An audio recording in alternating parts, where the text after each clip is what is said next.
It is Ryan here, and I have a question for you. What do you do when you win? Like, are you a fist pumper, a woohooer, a hand clapper, a high fiver? I kind of like the high five, but if you want to hone in on those winning moves, check out Chumba Casino. At ChumbaCasino.com, choose from hundreds of social casino-style games for your chance to redeem serious cash prizes. There are new game releases weekly, plus free daily bonuses. So don't wait. Start having the most fun ever at ChumbaCasino.com. No purchase necessary. VGW Group. Void where prohibited by law. See terms and conditions. 18+.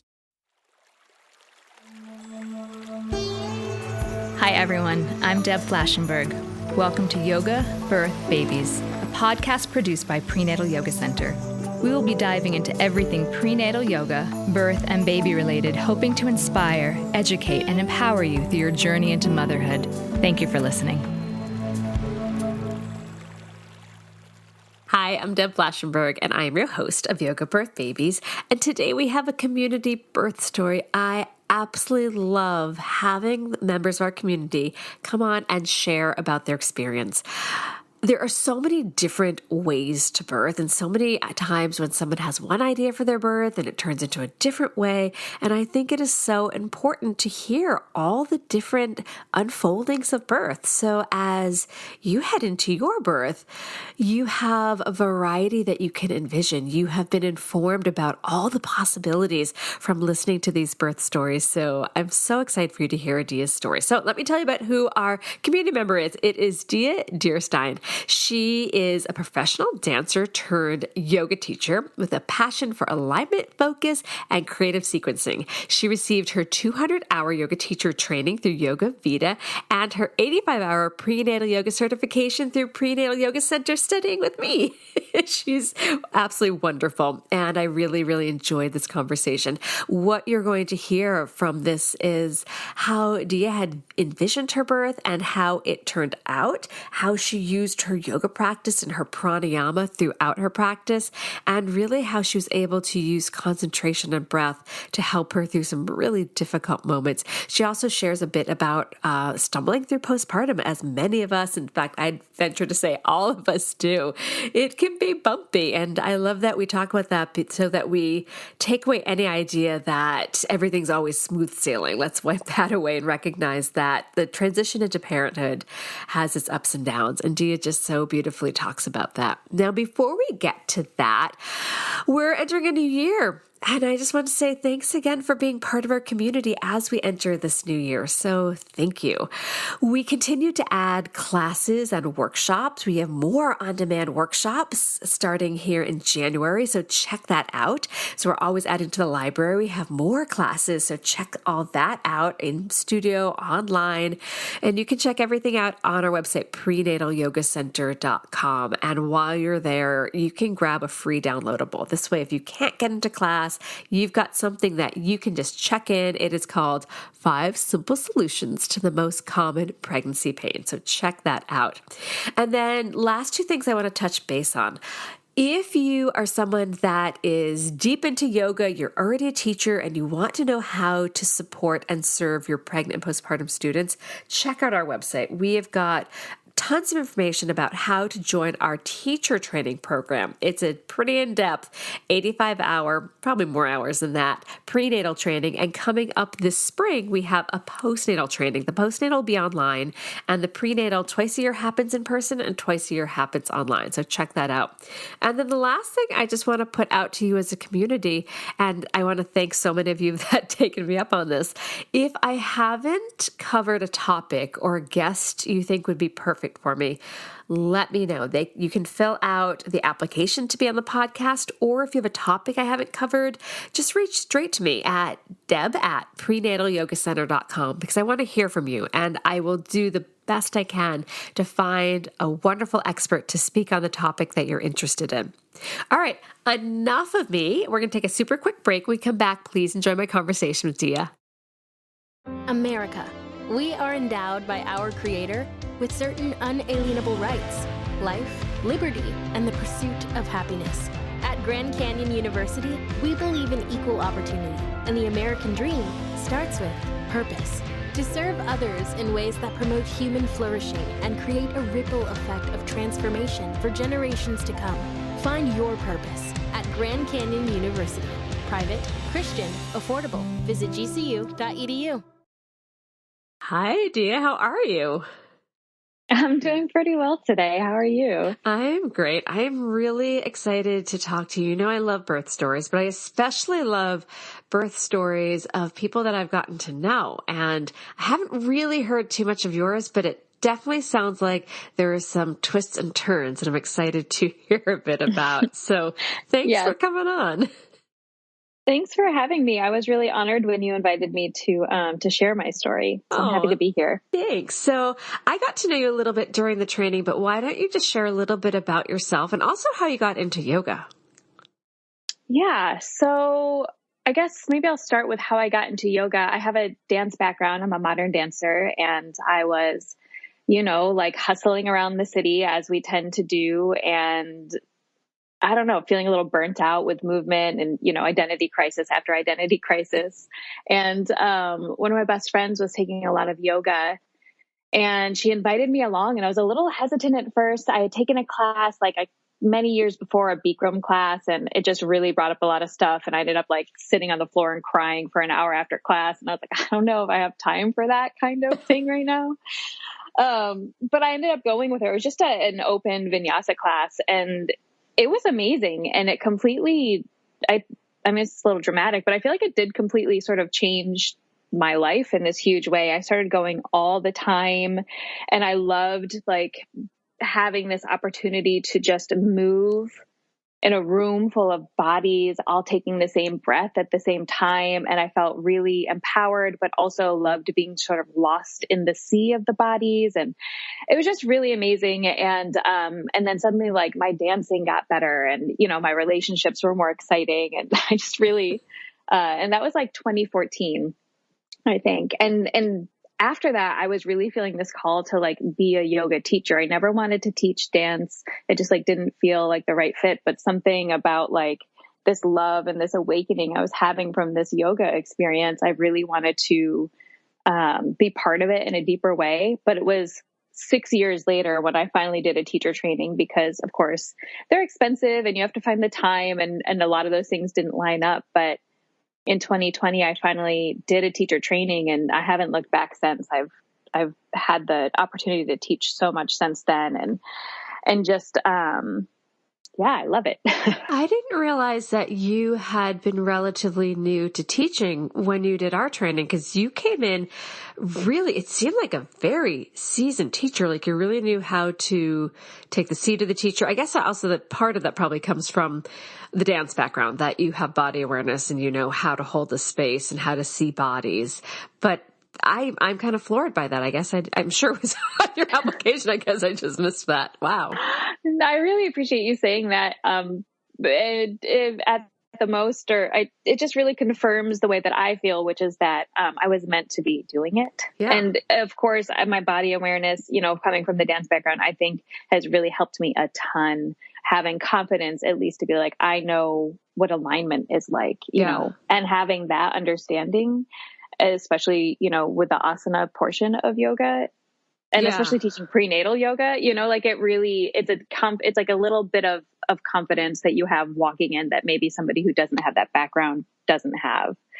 I agree. And I'll try not to, I'll move the topic off of yoga just a bit. But one thing I will say is I also think having a dance background, you know how to see bodies. You can really look at a body and be I understand why your leg is that way because it's coming from your hip, or I understand what's happening in your spine because we have to look here. So it's a different type of seeing and understanding movement and origin. All right, I'll get off the topic of yoga, which I know I could talk more about that too, but yeah, completely. All right, so let's shift gears to pregnancy. Wow. Okay, so I was thrilled when you told me you were pregnant, and that was just so exciting. So I want to hear a little bit about how was your pregnancy? Overall, I'd say my pregnancy was really easy. I have a couple girlfriends who were pregnant around the same time as me and had tons of nausea and were really struggling. And I was like, I'm doing pretty okay. I don't have that. So I that sort of gave me a framework for how I think I was feeling inside of my pregnancy. And I'd say that overall, that lasted all the way through all the trimesters. I did towards the end have some pubic symphysis pain and some pretty extreme like insomnia. I was up every night from like 2 to 4 Oof. because my baby was dancing around, and also just because, I don't know, because I was up. And then the one thing that we did have to monitor through the pregnancy was that I had something called a filamentous cord insertion. Have you heard of this? I have, yes. Yeah. So I hadn't, but what I learned is that, the umbilical cord comes from your baby and it plugs right into the middle of your placenta for like what's considered, I guess, a quote normal connection. But with the filamentous cord insertion, it's not in the center. It's a little off center, and it's also not like inside of the placenta. It's connected outside. And so in my case, nobody gave me like big alarm bells, cause for concern, but I did get some extra ultrasounds because what can happen is that, babies can be quite small or like don't grow as much as they could. Mm-hmm. And so that'll come into play a little bit later when I tell you about my birth story. But for all intents and purposes, that was monitored well and didn't create a lot of issues throughout the pregnancy. Everything was looking pretty good. So you had this background as a prenatal yoga teacher, and we covered a ton of childbirth ed, but how did you prepare? You're like, yes, we did. So how did you prepare for birth, having such a foundation? Yeah, well, I mean, I was thinking about how to answer this question. So during the training that we did, I was pretty open about the fact that I had just had my second miscarriage. And so that certainly influenced the way that I came into my third pregnancy, which just sort of happened really quickly after my last miscarriage, which was really exciting and also sort of scary. And so because of that, I spent the whole first trimester being really, I don't want to say precious, but maybe a little bit precious with the way that I was moving through my own personal practice. I went to, I had acupuncture every week for the whole first trimester. And I was just trying to keep stress levels really low and just sort of, I had resolved that like, I wasn't going to allow any sort of fear into my body. Not that I think that has anything to do with like my previous miscarriages, but I just really wanted to create this space that I was allowed to celebrate that I was pregnant and allowed to be excited about it, even though I've had this past experience. So that was a huge part of how I prepared for, I guess, my pregnancy, and then preparing for childbirth. I reviewed some of the books that we had read in training. Oh gosh. And of course I can't remember the main one that I read that I like really dove into, but, I bet it was transformed by birth. That's just my guess. That seems to be your favorite. Really? That's the one that comes to my mind. I know. And I wish that I had, it just felt like there wasn't enough time to read all the materials and dive into all the things that I wanted to do to prepare for this birth. Uh-huh. I think probably the main thing that I did, although I do love this quote from Transformed by Birth, which is that birth doesn't ask you to be fearless. It asks you to be brave. And I definitely kept that message with me big time. But I think that mostly I just spent a lot of time just breathing and just being really kind to my body and make sure that I was eating enough and resting enough and really just sort of, I worked really hard to carve out a lot of space for myself, maybe not in one specific way, but just in sort of this overarching way of I am pregnant. I want to take care of myself. I'm going to move my body when I can. I'm going to sleep when I can. I'm going to eat as well as I can. And, yeah. I like that because it probably also gave you confidence, realizing you were doing everything you can for yourself and for your baby. And then also have to relax the grip saying, I'm doing everything I can. And now it's just going to have to be as it is. Exactly. Because, you learn so quickly that you think you have control over things, but you really don't. No. And that's highlighted when that baby comes out. Yeah, completely. So with some education and background and probably time to think about what you want your birth to be like, what was your vision? Because I know it changed from what you had envisioned. So what was that kind of initial idea? Yeah, it completely changed. I keep thinking about like my birth plan and just like big, like LOL is all I can think when I think birth plan. Like, I envisioned for myself, that I would labor at home for as long as possible. I had 411 like in my mind. Just like explain really what that is. So if people like 411, what is that? Yeah. So that my contractions are 4 minutes apart, lasting 1 minute each for an hour. And I think that it's recommended that you start maybe thinking about going to the hospital around like 6 or 511, but I really wanted to like push it to the last moment. And that I would show up ready to go and have this beautiful vaginal birth. And, and then I would hold my baby and it would just all be, I don't want to say easy because I didn't think it would be easy, but I just had this vision of myself as this creature that would like birth their child really naturally, and it would be all instinct, and I would, I don't know, like roar in the delivery room or something, But I'm not laughing at you. It's like the roar. That's what I know. Yeah. I mean, but I do. Yes. It's not what happened. So let's just jump into, let's hear your birth story. Yeah. So because of this developmental cord insertion, I had been monitored throughout my pregnancy, had these like additional ultrasounds, and my daughter was growing totally. I mean, she was tiny, but I'm also petite. So, she was growing in a way that made the doctors comfortable. We felt comfortable, but around, let's see, like 39 weeks, they said that, they recommended that I go in for an induction, and they told me like 3 days before my actual due date, but I couldn't actually get in till the day before.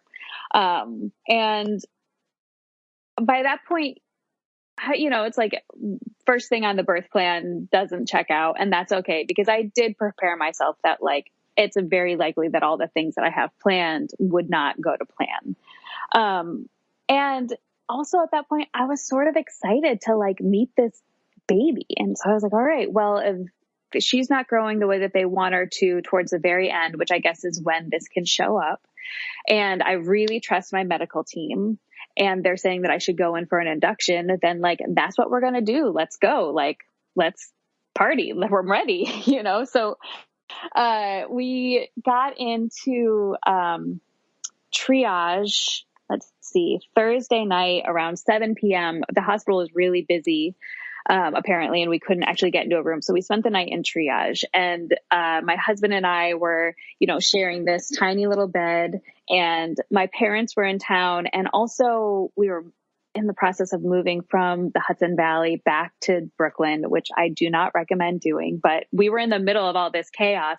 So to have this quiet moment in triage with my husband where we were like eating bad hospital sandwiches and watching a baseball game, I was like, this is kind of like a date. I was like really jazzed about the last you'd have for a while. Exactly. And I also was starting to feel maybe a little bit of a contraction happening. And I was like, ooh, I'm not going to be induced. This pregnancy is coming on. Everything's going to be great. And, so we ended up spending the night in triage. And the next morning, of course, like my contractions hadn't really progressed anything past like maybe a little whisper of something every 10 minutes or so. And so we get into the room, and so the induction process starts. And so they gave me Cytotec, and then they inserted a Foley balloon, and hoping that I would dilate. And so while I was waiting for those things to sort of work, I was really focused on like keeping my spirits up and trying to get some like a natural oxytocin happening. So we're in the room, and I'm bouncing on a bouncy ball, and I have my yoga mat out, and I'm just sort of moving around. And we must have watched like 8 hours of The Voice, just like trying to keep something like, like trying to keep the mood light, and just be in the space and just be sort of chill. But, it took a long time for my body to start to open up. longer than I thought it would. So we went the full 12 hours with the Foley bulb in, or balloon in. And, were you able to rest at all during that time? No, it would have been a really smart move for me to take a nap. A really smart move. But the night before in triage, we were like up late, I couldn't sleep very well. And the next day I'm just sort of like ready for this thing to happen. And I didn't know that I would still be doing this like 2 days later. So yeah, so I was just sort of up, and I think I was excited, and I didn't really have perspective on like that I should rest up or that I should try to eat or anything. I was just sort of like, I don't know. Yeah, you want to meet your baby. You're like, all right, let's get this show going. Exactly. And hindsight is, of course, 2020. But so anyway, eventually they get to start Pitocin, and that was Friday night around 10 p.m. And from there forward, the ride was just so wild for me. I just the contractions were so intense, and they lasted 2 minutes. Like they just seemed to last forever. And we were so tired, and it was just this it was just a really long journey. And what was really incredible to me during that time is the way that I was able to use my yoga practice, my breath work, and my ability to sort of turn my focus inward and get through these things. I was really determined not to have any pain medication. And actually a couple hours in, in my birth plan also was like, don't offer it to me. But one of the nurses started to offer me IV pain medication, and my husband was like, nope, we don't want it. And I was like, wait, I want to hear her offer it to me. And so she did. And I was like, no, I don't want it. And then so she was like, so do you want some combs? And my husband was like, want some combs? What are you talking about? And I was like, yeah, I'll take the combs. Like, don't give me the pain medication, but give me those bristly combs. And so I spent hours just squeezing these little bristles into my palms, which actually did help.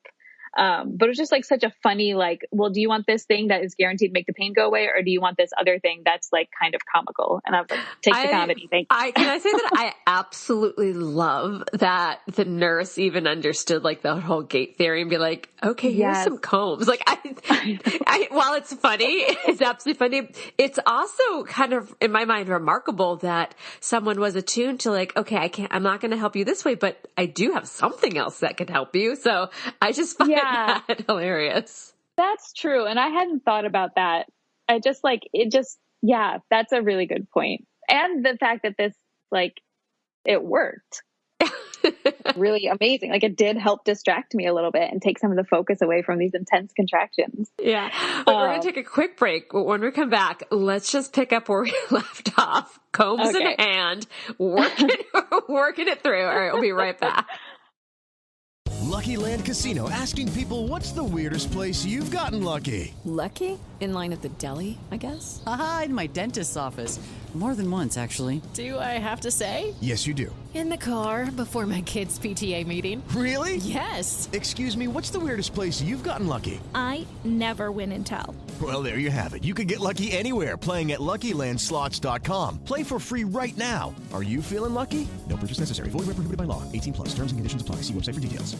Judy was boring. Hello. Then Judy discovered ChumbaCasino.com. It's my little escape. Now Judy's the life of the party. Oh, baby, mama's bringing home the bacon. Whoa, take it easy, Judy. The Chumba life is for everybody. So go to ChumbaCasino.com and play over 100 casino-style games. Join today and play for free for your chance to redeem some serious prizes. ChumbaCasino.com. No purchase necessary. Void where prohibited by law. 18+. Terms and conditions apply. See website for details. Okay, we are back. All right, so where we left off, you were squeezing the combs. And what? Squeezing the combs. And I'm just going to super quickly interject. So this is what we call the gate theory of pain management, where the combs are pretty uncomfortable to squeeze, but it blocks the sensation. Only one sensation can override, and it was that comb sensation. If anyone's never tried this, go grab a comb and firmly press it into your hand. It's not so comfortable, but it overrides the other pain of the contractions. So, all right, take it from there. Yeah, completely. And so with combs in hand and sort of struggling through these contractions, what I really liked about this team of doctors, or I guess I don't want to say teams of doctors, because what I like about it is that there were also midwives on this team. And so my OB, who I had been going to throughout this pregnancy, wasn't on call, but there was this fantastic midwife on call, and she came in and I was like struggling through squeezing these combs, and she just came over and she was like, put the effort where the effort needs to be. Don't put effort anywhere else, which is something we talk about in our prenatal yoga classes, something I talk about in my vinyasa yoga classes. But to have that reminder in that moment really changed the way that like I was able to manage the pain for the rest of the time that I was in labor. And I suddenly, like, every time a contraction came, instead of scrunching my shoulders up by my ears and sort of gripping these combs and pressing my fists into the bed, which is what I was doing, I was able to relax my shoulders, still squeeze these combs, but, you know, relax my body and be more open to the wave and the sensation, and also breathe and also vocalize this deep hum that really got me through each contraction. And it was sort of profound to me that, I don't know, that this woman could come in, this, you know, midwife could come in and see where I was at and offer me the exact right thing to say. I'm so thankful to her for that moment. And because of that, I was able to really go very deep into myself every time these contractions came. And my husband has this picture he took of me where I just look like such a peaceful person meditating on my bed. But I know that, like, I was not, maybe I was at peace, but I know that what was happening is that I was managing a contraction in that moment. And I just feel so powerful knowing that I was able to do that. And love what you just said. You were at peace. You can be in a lot of sensation, and please correct me if I'm reading into this, but you could have a tremendous amount of sensation, but you could still be at peace with what was happening because you were letting it work through you instead of it working you. That's how I'm interpreting it. Does that make sense? That makes perfect sense. And thank you for saying that. That's exactly what I mean. What I mean to say. It's so powerful. Totally. I'm just envisioning you, like, I don't know, I could be totally wrong, but I'm like envisioning you on a birth ball, like near your bed and like squeezing your combs, and everything is just soft looking, but that's what pops into my head. Yeah, it's close. It's sitting on my bed facing towards the back with a blanket around me, just like eyes closed. That's beautiful. That is absolutely beautiful and inspiring to folks out there, I would think. Yeah, I mean, it can totally. I'm inspired by it. All right, so I interrupted, so I'm sorry. Keep going. That's okay. You know, I think something about recounting a birth story also is that I was so deep inside of it that it's hard to like make sure that I get all the details, or I'm like, is that what happened? I don't know. This is what I think happened. I guess is my experience of what happened. But so I guess long story short, these contractions and this sort of process goes on for like 24 hours. And I just was kind of amazed also that like I could have all of these huge sensations and be sort of nearing the peak of what I think that I can handle. And then the minute that they stop, I'm like nodding off to sleep. And then, you know, like I'm woken up by this other sensation, which maybe just speaks to the level of exhaustion, but I don't know. The body is sort of incredible. The body's like, okay, we have to be awake right now because this thing is happening. But the second we can get a little bit of rest, let's try to take it and then wake up again to go another round. So by the end, again, this miracle midwife came in, and at one point she said to me something along the lines of basically sussing out if I am suffering or if I am just sort of enduring the pain. And maybe those aren't the right words, but basically the idea is like, you've been doing this for a long time. I need you to sort of figure out, like, do you need help? And I think she was prepping me. She didn't say this, but later my perspective on it now is her like sort of prepping me for like, have you done all you can do? Do you need a little bit of pain management? Do you need some help, or do you have more to give? Can you sort of press on? And that's really up to me to decide and sort of start considering. Right. And at the same time, I think I was 9 centimeters dilated. Oh gosh, this is where I need my husband to remember these things. I wasn't effaced enough for us to feel like things were ready to go. And baby needed to descend down a little bit more. And so my midwife was like, I need you to get down on your yoga mat and I need you to do some moves. I need you to open up. She didn't use these words, but she basically wanted me to do some like external rotation moves where I can open up the inlet of my pelvis and help this baby descend down a little bit more. And so like I mustered all the strength I could and I got down on my yoga mat and it really felt like, man, oh man, that was like the last bit of, I don't know if this is true, the last bit of like true effort where I was down there with my blocks and, I'm like trying to step forward into an envisioned with my front foot rotated out a little bit and rock back and forth, just like we do in prenatal yoga classes, just like I know to do. And I was just like working it out and it was so painful. And I think because it was working, because my baby's head was coming down a little bit, but it was intense and I wasn't dilating enough.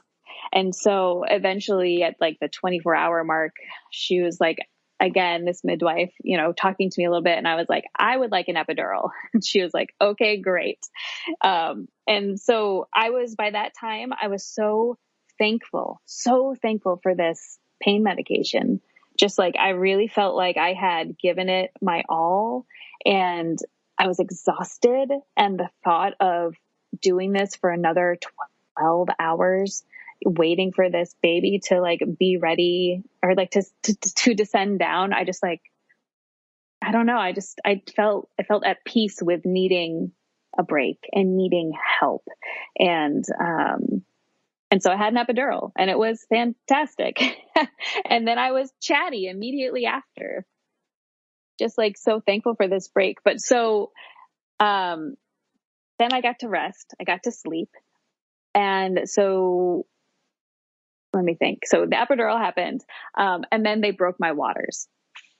And then I got to rest a little bit as we waited for things to like progress. And they continued to give me Pitocin. But what happened at that point is that every time I had a contraction, my daughter's heartbeat would drop. And so after about like 3 rounds of the nurses coming in and now the OB who's on call coming in, monitoring her. And of course I'm sleeping in between all this and my husband's sleeping on the couch next to me. They discovered that I had gone from 9 centimeters dilated back to 5. And at that point I was like, okay, I know where this is going. And so we woke my husband up. And of course, by that point, it was determined that I needed a cesarean, which was not part of my birth plan at all. I mean, none of this was really part of the birth plan. But I was like, okay, if that's what's got to happen, that's what's got to happen. Like, baby's in distress. It's not an emergency yet, but I don't want to wait until it is an emergency. And we've been here for a long time. And, I feel like I've had the cascade of interventions have happened and let's just do this. Let's go. So really quickly after that, they brought me into the room and I made some terrible joke about like, it's some Grey's Anatomy reference. At that point, I was so loopy, and thankfully the hospital staff gave me the courtesy laugh I needed. And then, my daughter was born and it all happened so fast and it was kind of crazy. And they like lift her up over the sheet. And I remember thinking like, wow, there really was a baby in there this whole time. It's just like, it's the most surreal experience of my life. And she's healthy and my husband gets to hold her and bring her over to me. And yeah, and there she is. And now I'm a mom. Is really wild. I think I'm still, honestly, I think that I'm still processing the whole thing. I've shared like my birth story with my friends. but I don't know that I fully understand it yet myself. Like I know what happened and I understand my experience of it, but it all still feels a little bit like a dream. Yeah. That was one of the things I was going to ask is like, how have you processed it? Because it was so different than you had envisioned that, like you said, it could feel like a dream and you're like, what part? And when it feels dreamlike, it could be like, what part was I really in that? Like it feels like sometimes you're watching it. Then I don't know if that makes sense. That's how I felt about my birth is really different than I thought. Cause it just took so long. And when I recount it, sometimes it just is like, was I really there? Is it just kind of in my head now? I don't know. I don't know if that makes sense at all. Yeah, it makes sense. And I look at my daughter in my arms and I'm like, you're inside of me. That is crazy.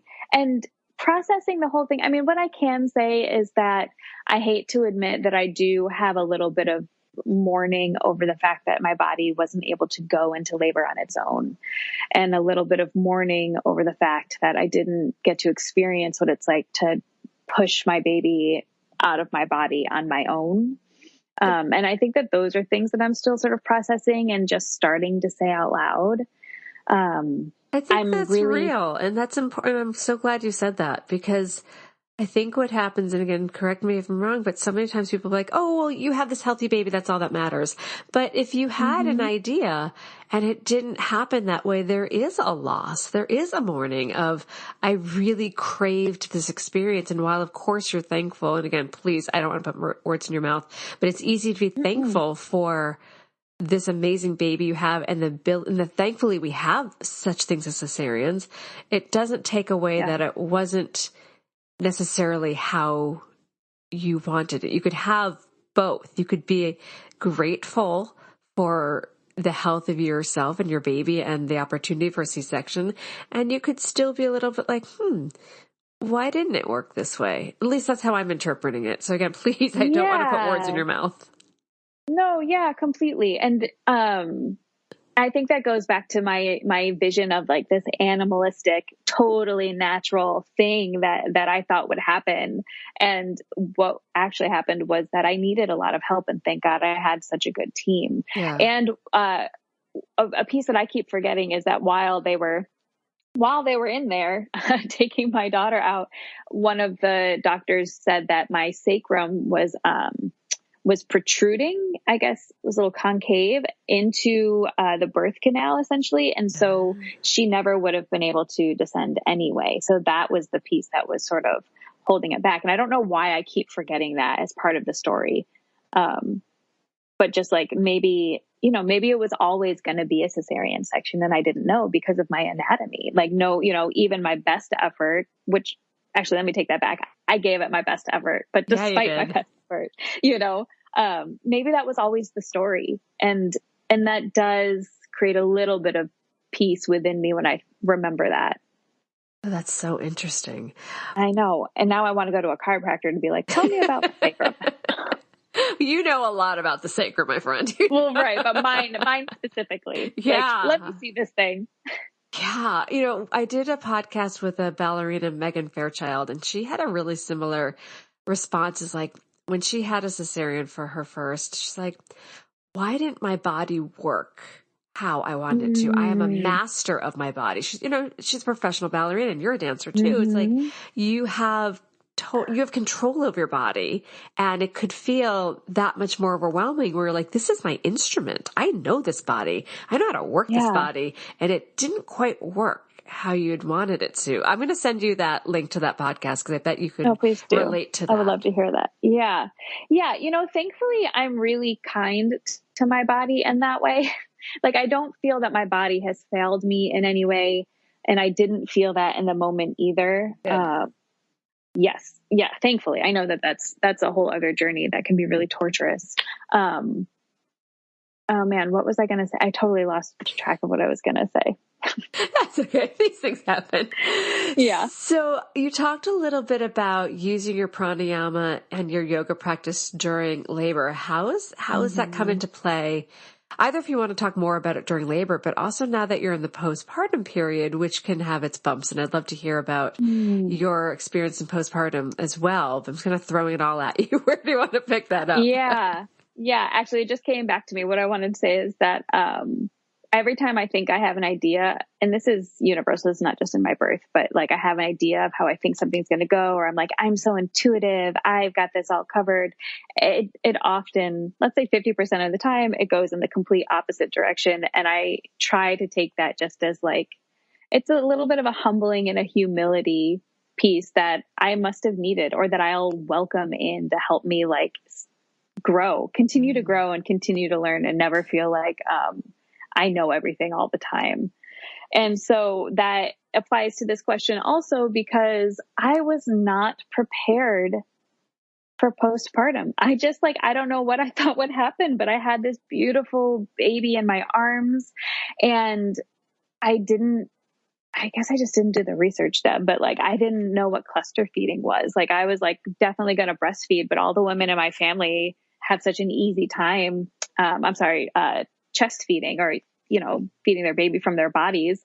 And I'm on this journey right now where like, that's not super easy. And for the first 2 weeks, my daughter was really fussy and we weren't sure what was going on, but it turns out she was just super hungry because, I wasn't producing enough milk for her. So thankfully we worked with a really good lactation consultant who has helped us, and she's since put on 2 pounds, and she's just a little round happy thing. But like all of these like postpartum, like the feeding and the staying up late and the being so exhausted after being so exhausted from giving birth, and just like it never ends. And I feel she's 6 weeks now, and my husband and I knock on wood, hope I'm not jinxing this, I feel like we're in sort of a good rhythm right now where we're starting to understand her and how to take care of her in a way that doesn't feel like I always sort of felt like I was 2 steps behind her at all times. I just like could not keep up with her. And now we're feeling more comfortable, but it's been pretty difficult. And I don't know what I could have done to better prepare for that. Even if I was like really up on my lactation information, I don't know that I was prepared for the fact that like I would have issues producing milk, or that we'd have to combo feed with formula and I'd have to be pumping every 3 hours around the clock. And, I have a lot of humor about it. Like I have a good sense of humor about it all, but it was really hard to start. And one of the things that has helped me is that I feel that I am surrounded by a lot of other people who happen to be having babies around the same time as me. So many of them, people who were in my prenatal yoga classes that I was teaching. And so that I didn't expect to have, the experience of like knowing these people through a class experience and having them as students, but then going on to like commiserate with them over being exhausted or having lactation issues, or just like laughing over the fact that like, just when you think you got your baby to sleep, their one eye pops open and looks at you and you're like, oh God, you know, like it's these little things that have really, I don't know, made me feel less alone in this. I'm so glad you found community, because can be incredibly isolating. Postpartum can be incredibly isolating. So it's so wonderful that you found your folks, you found your people to support you. Yeah. Yeah. I mean, even as far as like, you know, a person that I went to high school with who, you know, we knew each other, went to a small school, but we weren't like friends. And now we're like, you know, chatting on Facebook, and she just sent me like clothes that her babies have grown out of. I'm just like, I love that. I'm so happy. I'm so overwhelmed. I'm so overjoyed that I have this surrounding me. And it's so fun. It sounds like you've turned a corner. I'm really, really happy to hear that. And also to answer your questions like, how would you have prepared for any situation of lactation? Not some of these things you can't really prepare for. And I think what you did was you prepared by knowing a lactation consultant to reach out to. So it's not like you necessarily can be like, okay, I might have latch issues or I might have supply issues. I'm going to know how to deal with that, because that's not necessarily in your scope, but you did prepare yourself by saying, if something comes up, here's who I reach out to help me get past that obstacle. Yeah. Yes. And she was amazing. I'm so thankful for her. And let's give her a plug. What's her? Is it a lactation consultant in Brooklyn or up in upstate? Oh, I will plug her. Her name is Robin Franzoni, but she has since retired, and she's a friend of my husband's family, and she's just helping us out of love. Well, thank you, Robin. Thank you. Thanks for thank you, Robin. Big time. Okay, we're going to take a quick break, and when we come back, think about one tip or piece of advice you would like to offer new or expectant parents. We'll be right back. It is Ryan here, and I have a question for you. What do you do when you win? Like, are you a fist pumper, a woohooer, a hand clapper, a high fiver? I kind of like the high five, but if you want to hone in on those winning moves, check out Chumba Casino. At ChumbaCasino.com, choose from hundreds of social casino-style games for your chance to redeem serious cash prizes. There are new game releases weekly, plus free daily bonuses. So don't wait. Start having the most fun ever at ChumbaCasino.com. No purchase necessary. VGW. Void where prohibited by law. See terms and conditions. 18+. So we are back. So what is one final tip or piece of advice you would like to offer new or expectant parents? Yes. I still feel like such a novice. So giving advice feels a little, I don't know, bizarre, but I will say that what has really been helpful to me, and I think to us as a family here, is just accepting help from anybody who wants to help and lend a hand. Like if your friend wants to come over and hold the baby while you take a shower, let them. If your mom wants to come stay for a week, let her do that. And also, except maybe it's not help, but just like finding community, finding other people who are in the same place as you, really is useful in not feeling so alone in what feels like the craziest time in your life. That is great advice. So where can people find your work? Oh, okay. Well, I am on YouTube. I have a little over 30 different videos on YouTube. If you like a short vinyasa flow, you can find me. I think that's Yoga with Dia. And then I also have a 4-part prenatal yoga series on the platform House of Flow, which maybe we can link somewhere. Absolutely. And then other than that, I just moved back to Brooklyn. Eventually I'll start teaching in person again. But right now I'm really enjoying just being a mama at home. And as you know, I've already reached out to you about this. Hopefully you'll be teaching for PYC at some point. Yeah, I would love to. I can't wait to talk more about that. Yay. Well, thank you so much for sharing your story. I think it is so important for people to hear all different birth scenarios, and especially ones that didn't go as envisioned, because that is more the reality of birth than those that had your vision board and actually followed that. So I love that you so bravely opened up and shared your story. So thank you. Thank you so much. This has been an episode of Yoga Birth Babies, produced by Prenatal Yoga Center. You can catch us on Facebook, Twitter, Instagram, and Periscope. I'm Deb Flaschenberg. Thanks for listening.